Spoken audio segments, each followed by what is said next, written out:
মনে রাখো portal hypertension যখন হয় তখন ইসোফেজিয়াল যে ভেইন গুলা থাকে না যেগুলো লোয়ার এন্ডে থাকে সেগুলো অনেক ডায়ালেটেড হয়। মানে সেগুলো অনেক মোটা হয়। হ্যাঁ? তখন এত চাপ এখানে বৃদ্ধি পায়, এই চাপটা বৃদ্ধি পায় এখানে ভেইন গুলা ছিঁড়েও যেতে পারে।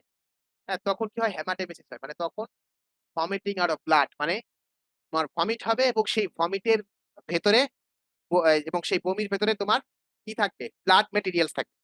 এটাকে বলা হয় হেমাটেমেসিস। কখন হয়? যখন ইসোফেগাসের যে লোয়ার এন্ড এর যে ভেইনস গুলা দেখছো না?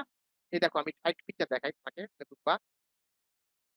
এই দেখো এটা হচ্ছে ইসোফেগাস ছিল পেছনে। এটা না, এটা ট্রাকিয়া। ট্রাকিয়ার পেছনে ইসোফেগাস, হ্যাঁ? এখানে কি ছিল? এজাইগোস ভেইন ছিল, হ্যাঁ? অনেকগুলা ভেইন ছিল, হ্যাঁ?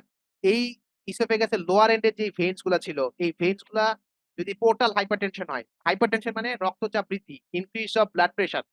যদি আ ব্লাড প্রেশার যদি বেড়ে যায় তখন অনেক সময় এই পোর্টাল সিস্টেমে এখানে ভেইনস গুলো অনেক বড় হয়ে যায়। হ্যাঁ? মানে তখন রক্ত এত বেশি ব্লাড ভেসেল এর মধ্যে চাপ দেয় যে এগুলা ফাইটা যেতে পারে। যদি ফেটে যায় যেহেতু ইসোফেগাস এর ভেইন ইসোফেগাস এর লোয়ার এন্ড এর কাছে এই ভেইন গুলো আছে। দ্যাটস ওয়াই ব্লাড গুলো তখন ভমিটিং আকারে মুখ দিয়ে বের হবে। এটাকে বলা হয় হেমাটেমেসিস। হ্যাঁ?